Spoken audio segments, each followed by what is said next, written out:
welcome to Literary Prospects, where we talk to authors and literary professionals about books, publishing, and the writing life.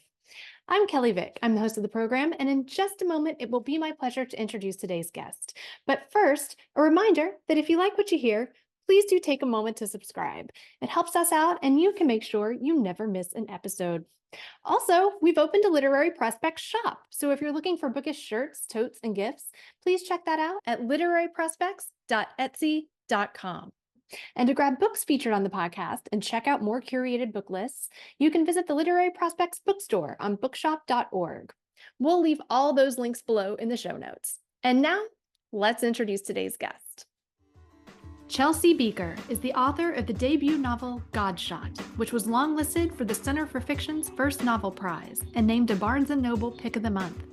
Her story collection, Heartbroke, won the California Book Award and was a New York Times Best California Book of 2022 and an NPR Best Book of the Year. Her latest novel, Madwoman, is out now. Chelsea's writing has appeared in the Paris Review, Granta, The Cut, Wall Street Journal, and others. She's the recipient of a Rona Jaffe Writers Award, as well as residencies from MacDowell and Ten House Books. Raised in Hawaii and California, she now lives in Portland, Oregon, with her husband and 2 children. Chelsea Bieker, thank you so much for joining today to talk about your glorious new novel, Madwoman. Booklist says Bieker takes readers on an ultimate hero's journey, one of mystery and intensely complicated characters, dripping with truth for all who have known an abuser. Madwoman is a masterpiece about the poison of violence, how it infects us all, and how it cannot be ignored away. Kirkus Reviews says what Bieker has always been best at is creating female characters with vivacity and precision, and she does that again in Clove, painting an indelible portrait of what living with intergenerational trauma and a legacy of abuse can look like. Author Ashley Audrain says Madwoman is brilliant, the rare kind of book that lives in your bones, as riveting as it is intimate. Author Kimberly King Parsons says electrifying and vital, Madwoman is literary suspense of the highest order. Sexy, turbulent, witty, and whip-smart. This is a brilliant novel from a blazing, singular talent. And one more, author Rachel Yoder says run a live wire straight through the human heart, and you might get close to what Chelsea Bieker has done with Madwoman. Darkly funny, heart-smashing, and absolutely unforgettable, Madwoman is a masterpiece.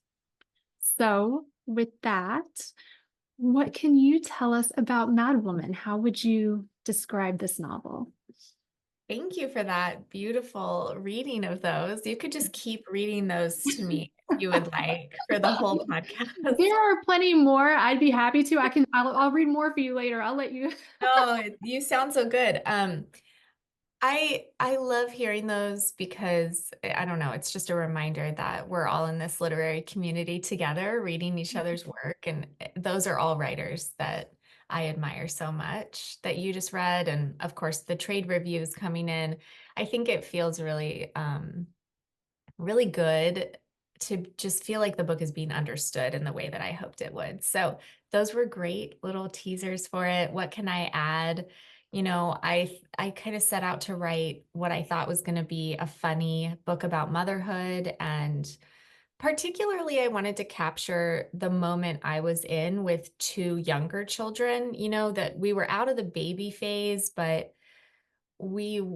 I just was like, where are the books that talk about the tension between siblings, between, you know, that sort of like tender little age of like 3 to 7. So these kids are 3 and 7. And I wanted to capture that because, yeah, I just found it to be surprising in all of its difficulty and its beauty, as motherhood always is, right, in every phase. But yeah, that was sort of where I began. But then when I was really thinking about my experience of motherhood, I felt so called to really interrogate my mother's experience of mothering me, because I thought, you know, I've written about my mother a lot, but as I get older and as my kids get older, my view of her experience naturally shifts. So the book is really a reflection of that, I think, of me acknowledging how hard it felt at times to be a mother in our country, and then also how much harder it must have been for my mom to be a mother in the abusive situation that we were living in. So it's both like an exercise in um, sort of the anger, like residual anger, and Mhm. also a new flex of compassion. I think all of that's in the book, but it did start in this more not lighthearted place, but sort of I was like, I just want to write a really urgent book about a mom obsessed with groceries, thinking green juice is going to save her, and um, chaos ensues, and the Mhm. chaos that ensued was much deeper than I think I set out to write. And that's always a good sign to me that the book is doing what it's supposed to do when it surprises you. So, Yeah. Yeah. And as you said, this is a very personal story for you. You're very open about your own experience with your father's violence against your mother. And you've said that your mom is in every line of mm, this book. How closely would you say Clove's experiences in the novel sort of mirror what some of your own experiences were like? I would say they're pretty close. I mean, in a lot of ways. And then, right, like the plot of Madwoman is also really wild and Mhm. blown out, and like truly insane things are happening all the time, and synchronicities, and I love playing with that because I think that often in day-to-day life, right, we don't necessarily get to have the interactions that we long to have. We don't get to Mhm. maybe have the confrontations that we want to have, or the conversations, or the experiences. And it may not even be safe to have them in our real lives, but I find in fiction I can really explore, well, what would happen if that were to have happened, or if this person did this extreme thing in retaliation. Whereas like the reality is probably more boring in ways, and like just more sad because it's not as dynamic. I think violence and addiction, I kind of like, I don't know, I was resisting at first even writing about them because I think that on the page, the act of violence is really boring to me. It's predictable. It kind of follows a common arc. It's always going Mhm. to end the same way. Mhm. Um, and that was not interesting to me. But what was interesting to me is the longer term effects. So having witnessed having witnessed violence as a young age, having had that be a really formative experience, what does that look like? You don't just kind of shake it off. I think we know and we acknowledge that now more than ever. Mhm. Complex PTSD has entered the conversation now, whereas it wasn't in the conversation. Even I feel like even 10 years ago in the mainstream, Yeah. and now that it is, we have more language around it. We can acknowledge that, yes, there are these long-term effects. And I wanted to write a book that made memory and made that trauma feel interesting and dynamic on the page. Not Mhm. just, it's not, the book is actually like violence is described at times, but not gratuitously. It's like, that's Mhm. not the interesting part, right? It's like, what Mhm. does she have to take from that? Um, Especially, I think our generation talks a lot about cycle breaking and healing in ways that maybe our predecessors weren't able to or weren't resourced enough to. And so I'm like, well, what does that look like in fiction? What does it really look like to be on a healing journey Yeah. um, while you're caretaking, while you're being a partner, while you're existing in the grocery store, but you're also living in your one foot in this other place. And Mhm. I wanted to really capture that in the book. It explores, I think the novel also explores how, as you sort of just alluded to, how we as a culture and our legal system view and deal with domestic violence. How do you think that that has evolved? I wish it had evolved more. Think I think I've always been fascinated by the sort of progression of even just the acknowledgement of domestic violence. Like, it really wasn't even criminalized until the 70s, I think. Mhm. Um, and, Lenore E. Incredible to me. Walker. Well, yeah, that wasn't that long ago. I Yeah. mean, so if you think about that, it's like my mother's generation was raised fully in a generation that thought of domestic violence as a marital issue. Mhm. And you see the ramifications of that, right? There's no Mhm. accountability. There's very little. I think that what was so striking to me in the research part of my book, which mostly I wrote this book from feeling. Like I was Mm. like, I generally think of fiction writing where I'm like, my feeling is the primary push, and research is always secondary, generally. I mean, I'm not writing historical fiction. I'm not, Mhm. I trust that my experience is enough of a playground to build a world in, but I did become really curious in writing this book, what was that progression kind of like? And so I did a lot of reading about that, and it's depressing to learn that it was such a new conversation, in the 70s and 80s, even. And we see some fiction born out of that moment, I think, with Sleeping with the Enemy and Strange Fits of Passion by Anita Shreve. And we have Black and Blue by Anna Quinlan. Like these books start to come out that are really hitting it quite head on. But the Mhm. marketing around those books is really fascinating because even the covers of those books all allude to like romance and passion. We're really still thinking about domestic violence in those terms, which is Wow. incredibly harmful because that's Mhm. often a common refrain, where it's like, well, he loves me so much. He just can't contain himself. And the marketing around those books seem to talk to that more Mhm. than the content of the books is actually really exacting and really accurate, I think, for what we know of the cycle of abuse. But um, yeah, I just wanted to make sure that I don't know. I was also curious, like, did my experience and my mother's experience align with the common thought around it? And Mhm. it did, this I think the cycles that abuse follows are pretty typical. And it was good to have that background, but I don't know. It's so interesting because like this moment, we have this movie that just came out that's I don't know if you know what I'm referring to, the Colleen Hoover adaptation. Oh, yes, yes, yes, yes. Okay, yeah. And there's been some discourse around domestic violence on this more mainstream platform. And Mhm. I mean, I'm still thinking about how I feel about it, but I think that what we really need is just more fiction that thinks about it in more complex terms because I think if you simplify it, it becomes harmful for everyone involved, right? Mhm. And we need to look at it with all the nuance that it actually exists in. Yeah. Um, but yeah, I don't know. It's interesting. It's interesting. I think that we definitely seem to have more resources on the surface, but I do wonder how accessible resources are in the moment for people who really need them. Yeah.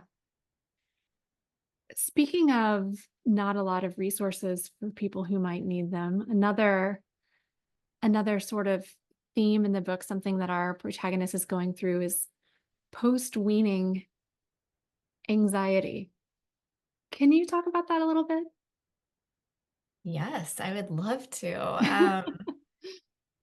Going back to the seed of this book, I think for me, when I stopped breastfeeding my daughter at 2, I experienced basically a huge hormonal shift and crash from that transition from lactating to not lactating. Mhm. And I had no idea what was happening. It was such a shock. No one warned me that that could happen. And it took a long time to kind of come out of that. And in that time, I think I devoted a lot of just, I felt like an investigator of my own body. Like, I was seeing all these specialists. I was trying specialists, meaning like different healers around, because my doctor had no idea what was happening. There's a moment in the book where she's trying to get help at the doctor's office, and they ask her about like chamomile tea, and she's like, "I'm beyond chamomile," and that's how I felt. It felt just like I was sort of left to piece it together, and and I did eventually. I think that the narrative was just a lot of like, listen, one day it'll just go away. Just hang on, Mhm. And in some ways that was true, but I think it just spoke to this thing where, so many women's medical issues are under researched, understudied. There's literally like nothing. There's nothing I could find back then that was like a medical study about this. Mhm. And that was infuriating. And I remember reading the book, I think it's called Everyday Insanity, Ordinary Insanity by Sarah Mendendek. Mhm. And that book really lays it out in super stark terms, like just how little medical research is done on women's bodies. So something like post breastfeeding, whatever, is definitely not studied or talked about very much, and maybe more now. But really, all I could find at the time were these blogs from other moms, mom blogs, mostly in the UK, who were talking really frankly about their experience post breastfeeding. And they didn't really have answers either, but it felt like some solidarity that this was a thing that many women were experiencing, Mhm. which was helpful. But so many women I've talked to now are like, "Oh yeah, that happened to me. Oh yeah, that happened to me." And that's so typical, but I felt very alone in it, and I wanted to write a character who was experiencing it, and the way that it really flipped my world upside down. I think we talk more about like postpartum mood disorders, and you're looking out for those right in that like post baby birth phase. Yeah. And but it can happen after you stop breastfeeding, like the Yeah. pretty much the same symptoms. Surprise, like, and I think that when I weaned my son the second time, I just had so much more awareness around it, and I was able to do it in such a way where I had a much better experience. But going in blind, I I had nothing. Like and it's like this backward paddling to figure it out. And that is happening in the book. I wanted her to have to be contending with a very real issue from the past coming back. At the same time, she's losing her grip on her kind of more grounded Yeah. mental faculties that she Yeah. normally has because of this. Yeah. The book is about motherhood. It's about violence. It's about generational trauma.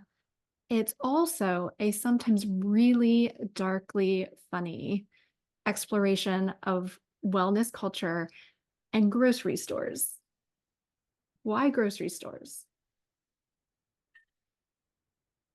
I think that grocery, to me, in the early days of motherhood, felt like a very safe place to be.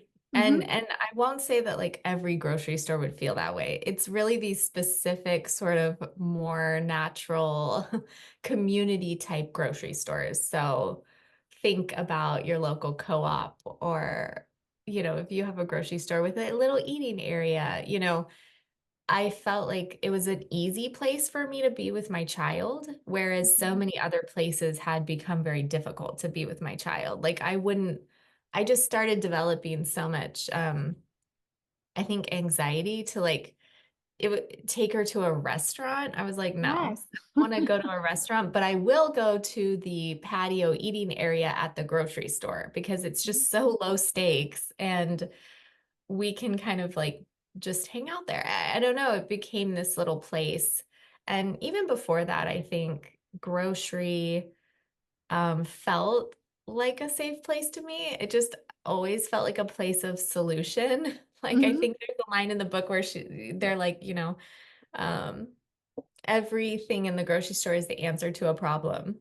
Like you're out of something, here it is. You have an ailment, here's the supplement. Like, Mhm. and namely the wellness section, the supplement aisle, the main character of Clove, just loves to be there. It feels like there could be an answer on the shelves. And I think it's really, I hope that most readers, right? Like if you're a human in this world, you probably know what it feels like to hope for an external answer to an internal problem.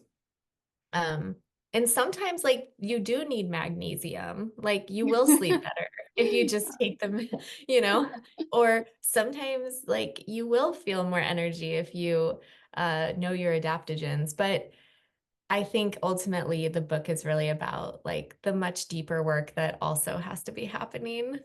She's not going to solve her problems with a green juice. And we kind of know that. We all know that, but we still reach for those things in the moment. And I think that it's not altogether terrible that we do that. I think it's like a little bit of self-preservation that maybe we need sometimes. And so I think the book is interrogating wellness culture and I also think it's just acknowledging that desire that we all have for solution in those easy to grab ways.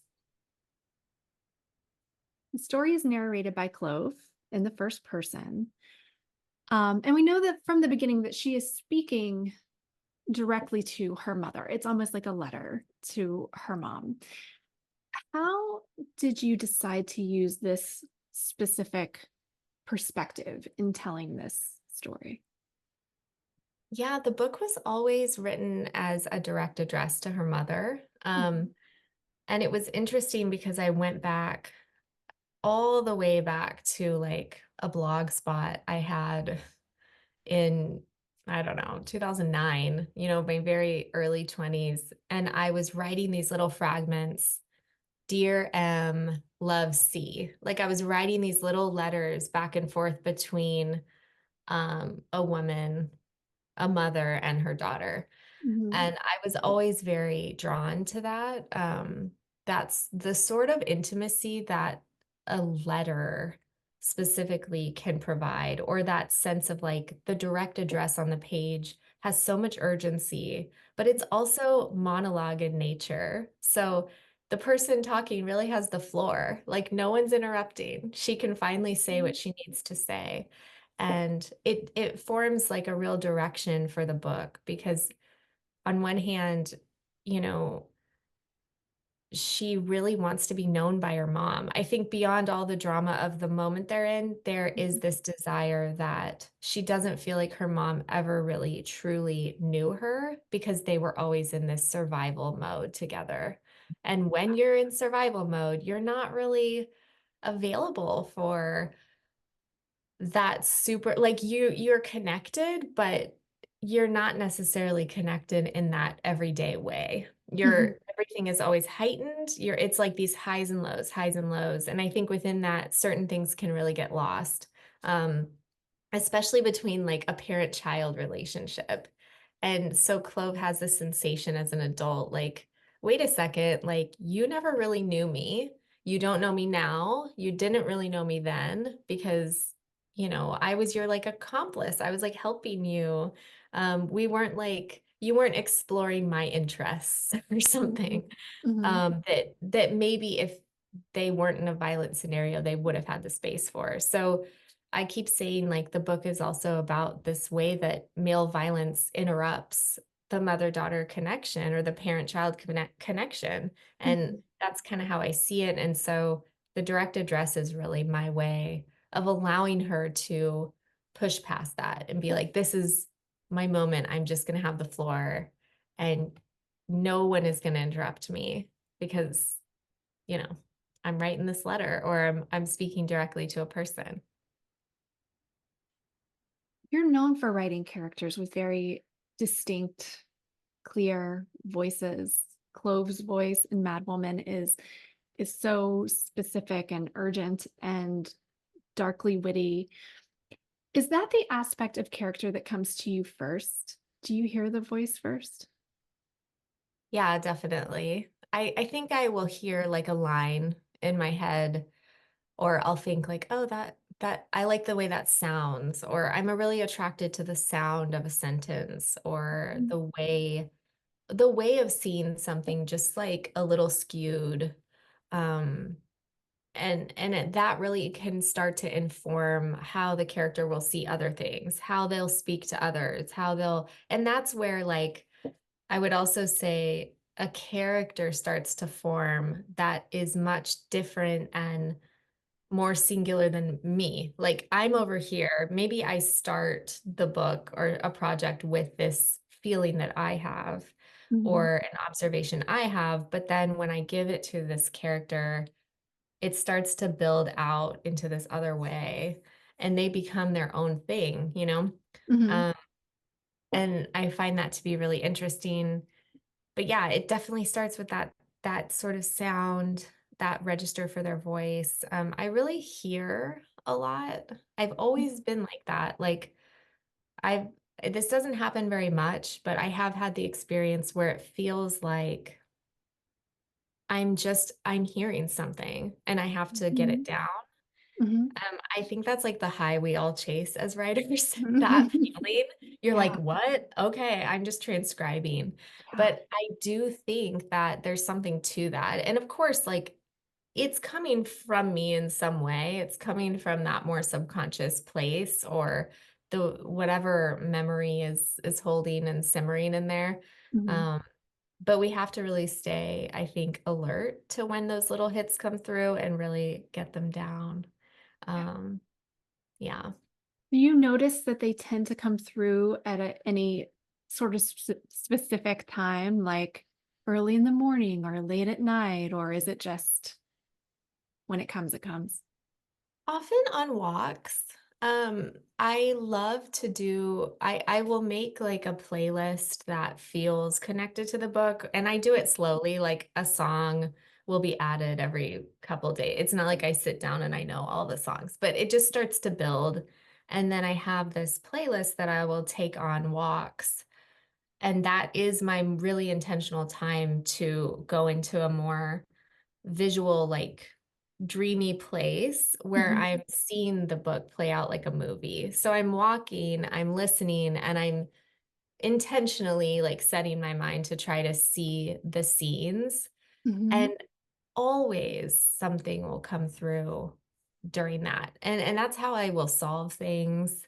Mhm. Um, this book has a lot of, like, the work of this book in some ways was the plot. Um, I wrote a ton up front with no plan, and then the back half of writing this was really about figuring out how to make the plot click really Mhm. strategically, and so that Mhm. requires some strategy and, like, Yeah. some intentional thought, and I found that those walks were really helpful, or I would even, if a scene came to me on a walk, I would just record it into the voice recorder.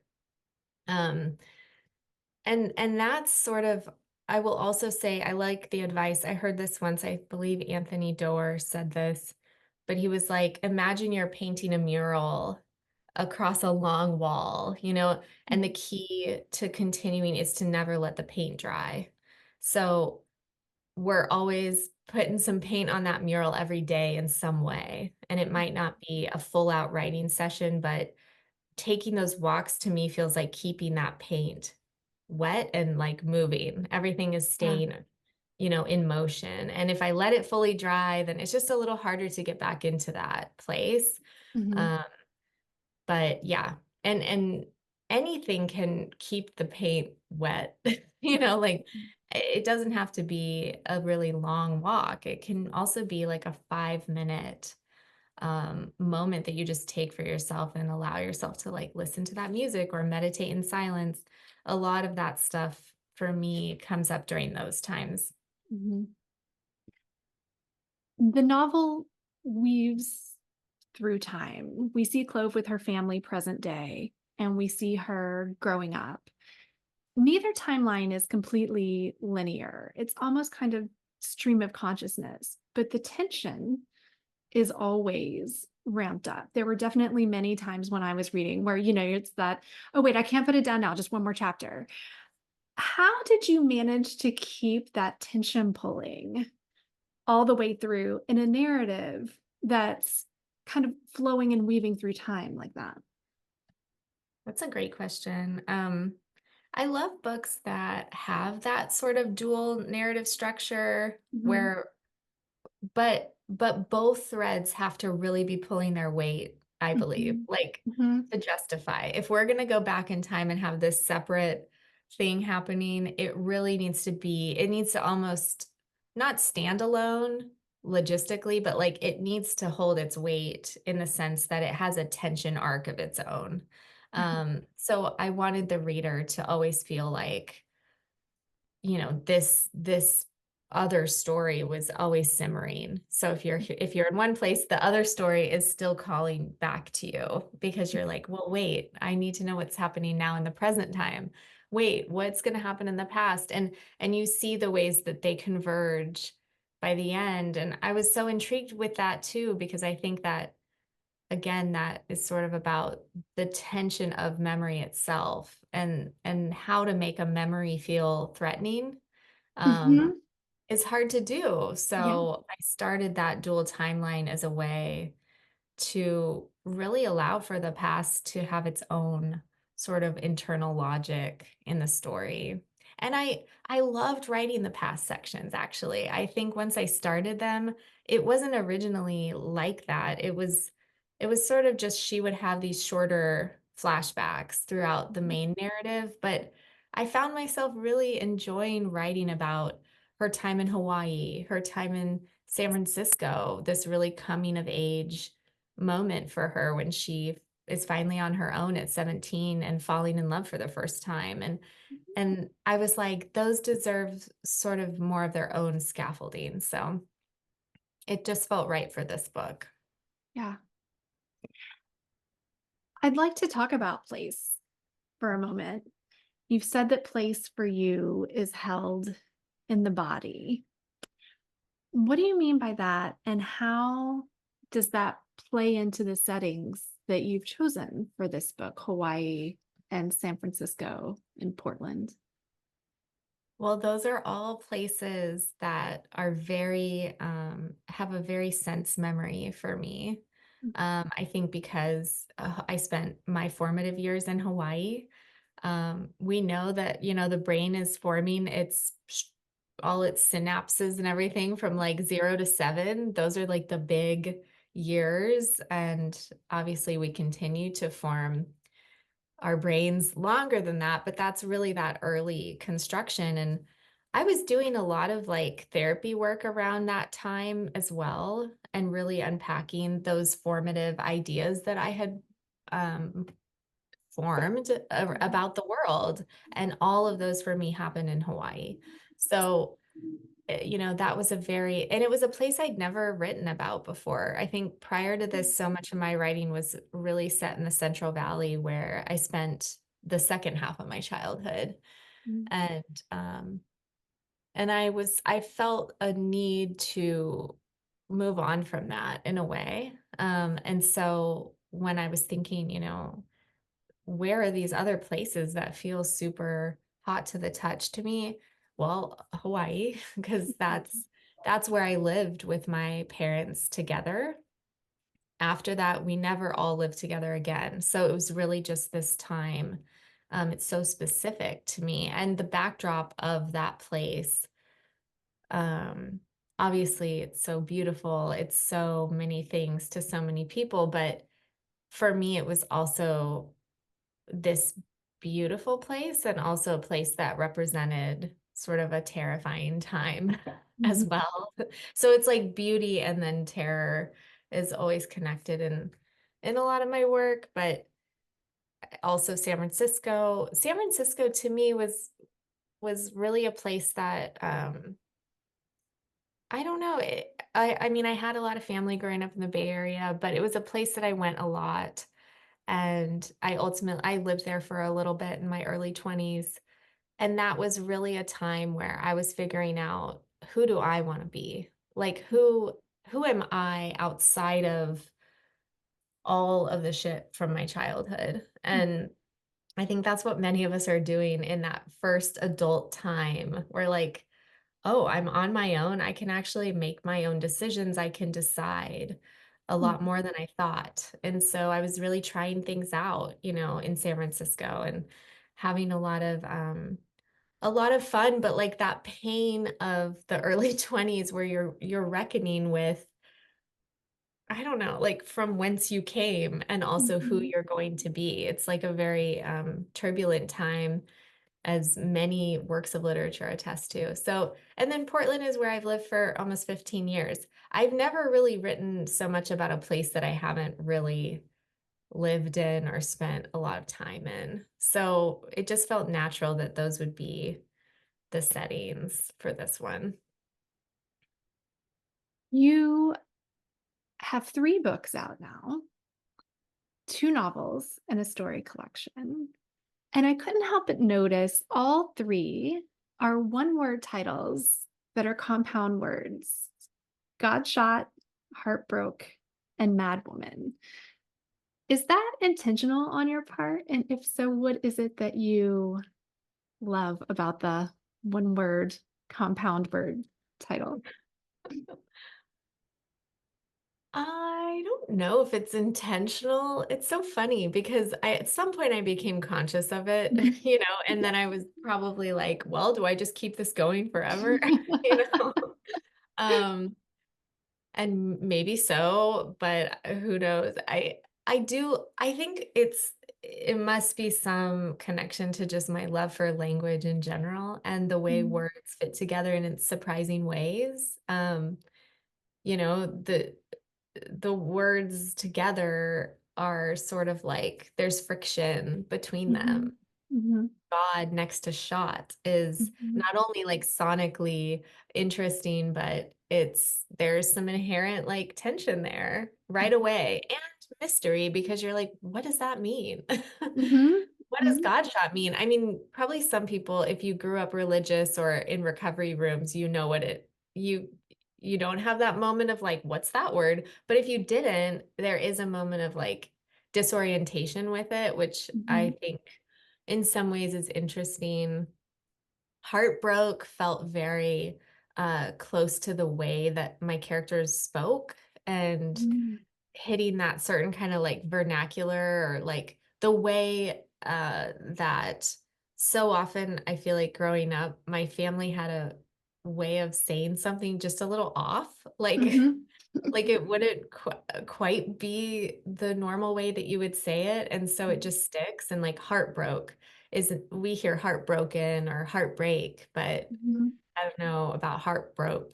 And so I loved that. And Madwoman, I really was thinking so much about female rage and anger and the way that, part of the book is a lot about Clove's mother and the way that the media has sensationalized her story and mhm, really called her crazy. And mhm.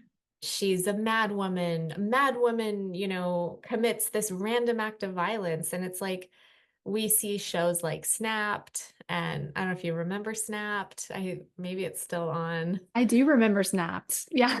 Yeah, and it's always about these women who kind of quote unquote snap Mhm. unexpectedly, but actually most of their stories are that they were enduring like decades of abuse and then Yes. they finally defend themselves. But yet they're really, I think, labeled as crazy. Mhm, And I wanted a title that was gonna like play with those things. Mad woman, angry woman, mhm, crazy woman.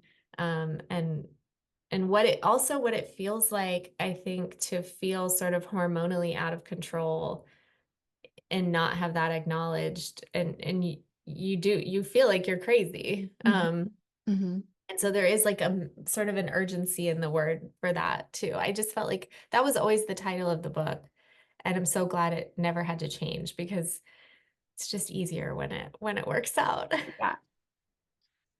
How did you come to writing? Have you always written?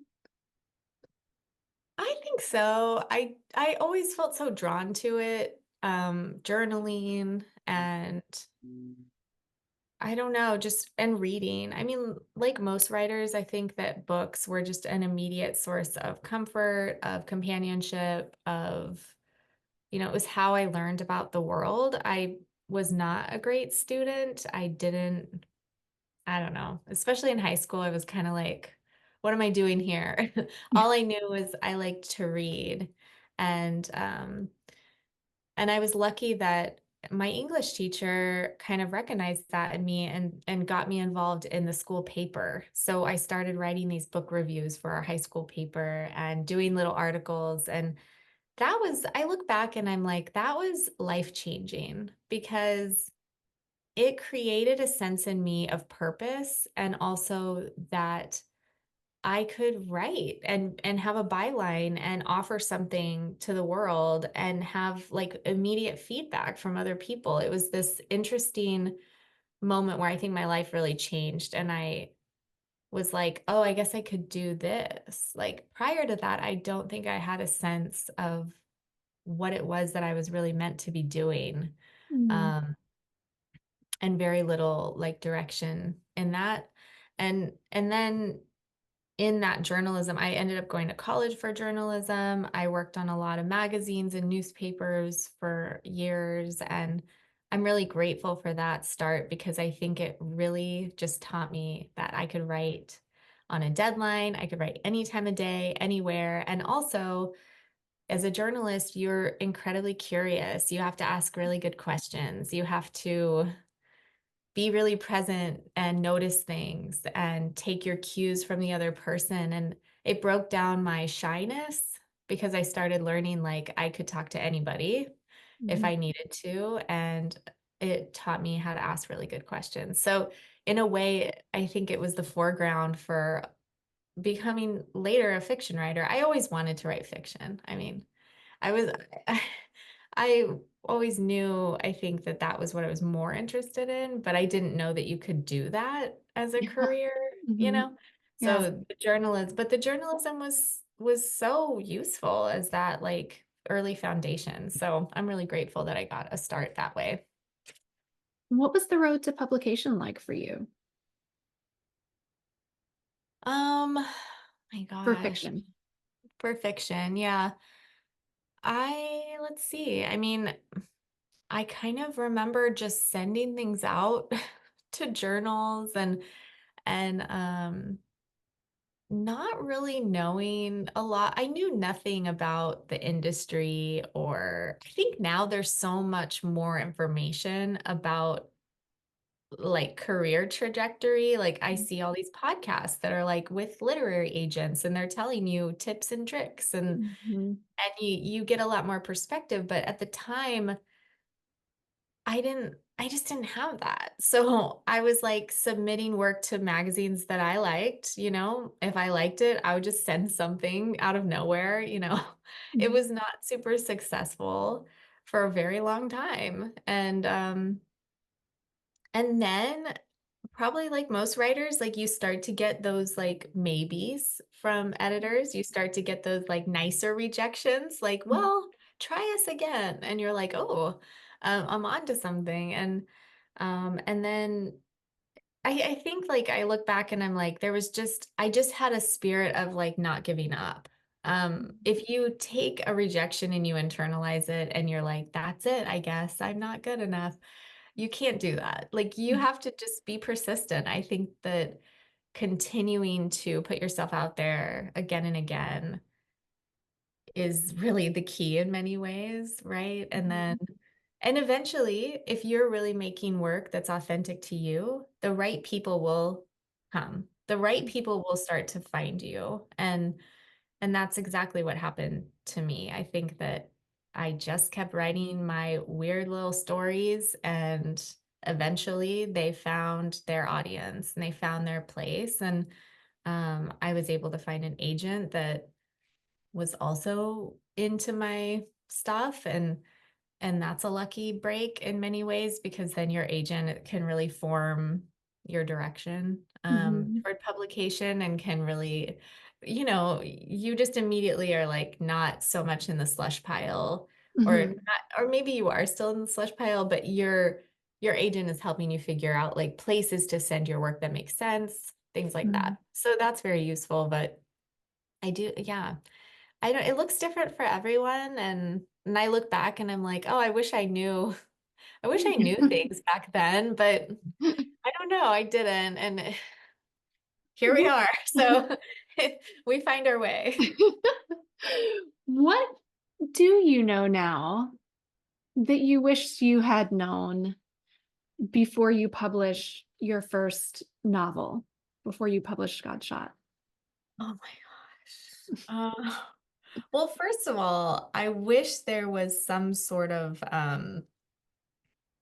handbook for like I think there's just very little. I was very happy to read, Courtney Mom has the book, What Before and After the Book Deal.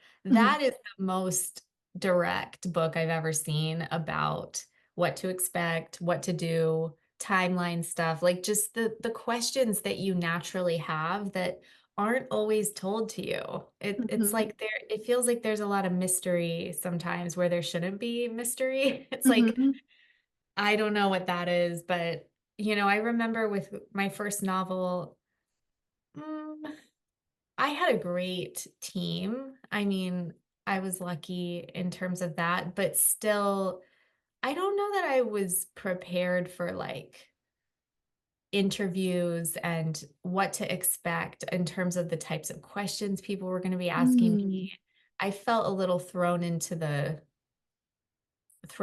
it in a way, and I look back and I'm like, it would have been nice to just think through a little more, like what I was willing to talk about, how I wanted to talk about it. And, I feel like I have been so, um, I'm no stranger to like a group therapy situation. So I am a very open person.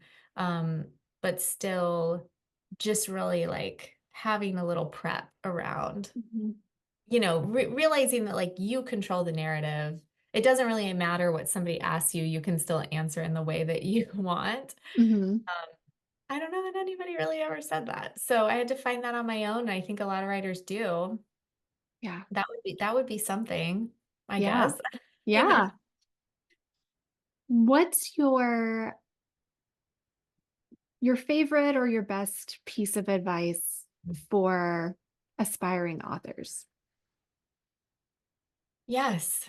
So many things. I think that when I work with clients, because I do one-on-one coaching with other writers, I have for a couple of years now. And I love that relationship because it allows me to see that we all experience very similar hangups and difficulties in this process, and Mhm, that we're really not alone in that. But I think that a lot of work that we do together and work that I always tell my students is that you really need to be your biggest fan.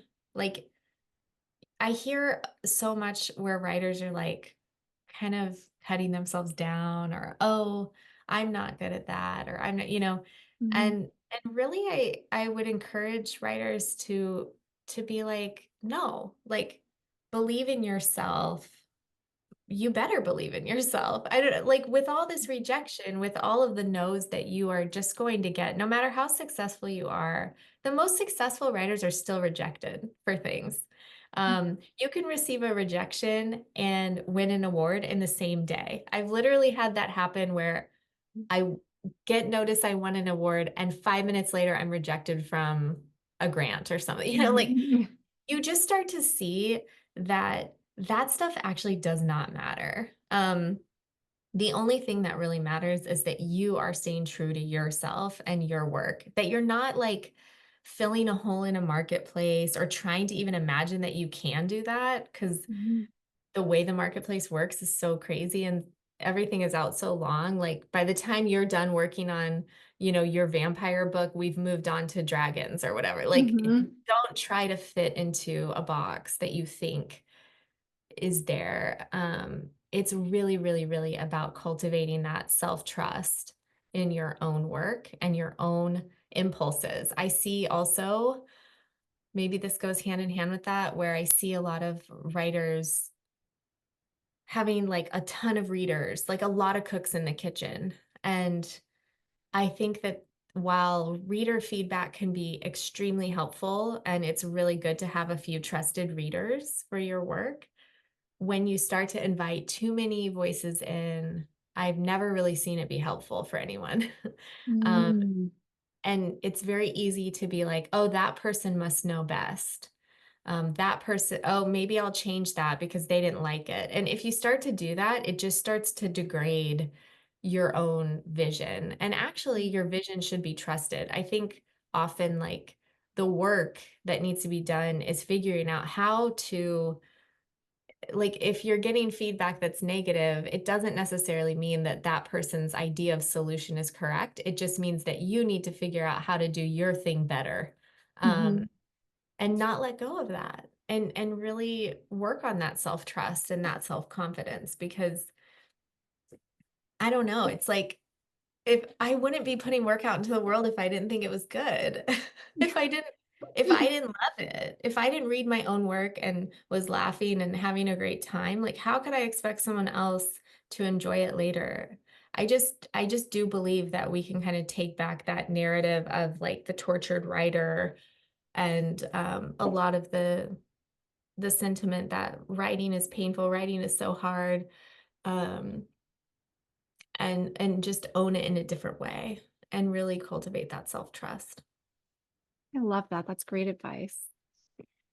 We have a traditional last question, Ooh. and that is, when Madwoman is made into a series or movie, what do you think the theme song should be? Oh, oh my gosh. That's such a good question. Well, I don't know that we could afford the rights to this, but Every Breath You Take by the Police is, I just like hear those notes, Mhm. that Mhm. because I think to me that's such a weirdly formative song, where it's one of those songs that was hugely popular but is actually like so creepy and like Yes. very, very much about control, and it really fits the book. But like that idea of like every breath you take, every move you Mhm. make, I'll be watching you. I think that's a perfect song for this book. Um, but yeah, probably very expensive to get those rights. But definitely perfect. I think so. I think so. Chelsea Bieker, thank you so much for joining. It has really been a joy getting to talk to you today. Thank you so much. This was so much fun, and I just really appreciate you. And I hope everyone enjoys the book, and maybe come see me at a tour stop. You can find me at Chelsea Bieker, and I have my tour schedule. I'm so excited to be in person doing events, so I'd love to meet you all. Thanks for joining us on Literary Prospects. If you liked what you heard, please subscribe and leave us a review. We'll see you next time.